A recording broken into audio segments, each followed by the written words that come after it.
teman-teman, kali ini saya akan membahas tentang pembentukan urin secara singkat.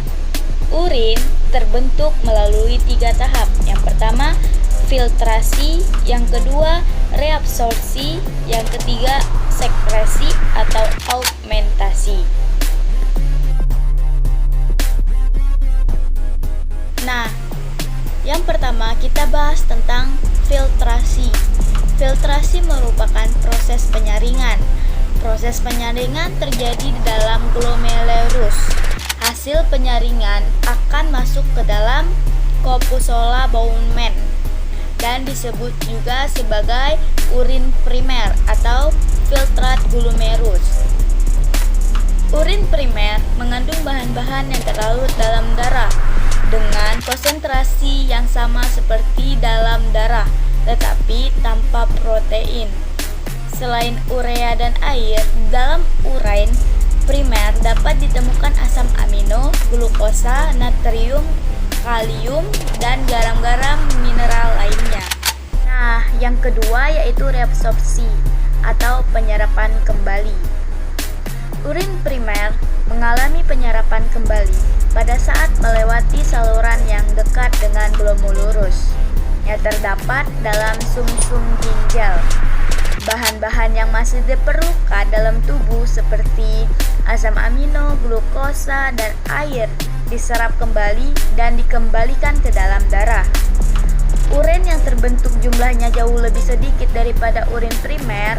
Urin yang telah mengalami proses reabsorpsi disebut sebagai urin sekunder atau filtrat tubulus. Nah, yang ketiga yaitu augmentasi atau sekresi yang disebut juga pemekatan. Setelah proses reabsorpsi, urin sekunder mengalami proses pemekatan dengan adanya penambahan urea dan zat-zat sisa lainnya yang tidak dibutuhkan tubuh. Proses ini terjadi dalam saluran yang jauh dengan glomerulus atau tubulus contritus distal dan saluran pengumpul atau tubulus collectivus. Urin ini siap dikeluarkan dari tubuh. Nah, setelah mengalami proses filtrasi, reabsorpsi, dan augmentasi, urin ini akan dikeluarkan dari tubuh melalui beberapa saluran, yaitu pertama, rongga ginjal, kedua, saluran ginjal, ketiga, kandung kemih, dan keempat, saluran kemih. Langsung saja ke saluran kandung kemih atau uretra. Saluran kandung kemih merupakan saluran tempat urin keluar dari kandung kemih untuk dibuang dari dalam tubuh.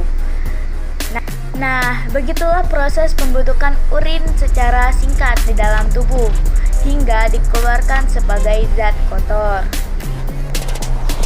Nah, di video kali ini juga saya akan membahas tentang macam-macam kateter urin. Macam-macam kateter urin berdasarkan bahannya. Yang pertama, kateter plastik untuk pasien dengan penyakit yang tidak kronis. Yang kedua, kateter latex digunakan untuk pemakaian jangka waktu kurang dari 3 minggu. Yang ketiga, kateter silikon murni untuk penggunaan selama 2-3 bulan karena bahannya lebih lentur dan cocok bagi saluran kencing atau uretra. Yang keempat, kateter logam dengan pemakaian sementara biasanya untuk mengosongkan kandung kemih pada ibu yang baru melahirkan. Kateter urin memiliki kegunaan dalam berbagai bidang medis, baik untuk menangani penyakit tertentu hingga membantu prosedur operasi. Alat ini biasanya diperlukan saat seseorang yang sedang sakit sehingga tidak bisa kencing hingga tuntas atau anyang-anyangan. Jika kandung kemih tidak dikosongkan, air kencing akan menumpuk dalam ginjal dan menyebabkan kerusakan hingga ginjalnya tidak berfungsi atau gagal ginjal.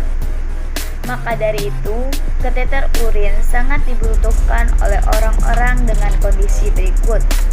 Yang pertama, tidak dapat buang air kencing sendiri. Kedua, tidak bisa mengontrol kencing atau aliran urinnya. Yang ketiga, memiliki masalah kesehatan kandung kemih. Yang keempat, dirawat inap untuk dioperasi. Yang keenam, sedang dalam koma. Yang ketujuh, dibius dalam waktu jangka lama. Baiklah, hanya itu yang dapat saya sampaikan. Apabila ada salah kata, saya mohon maaf. Wabillahi taufiq hidayah. Wassalamualaikum warahmatullahi wabarakatuh.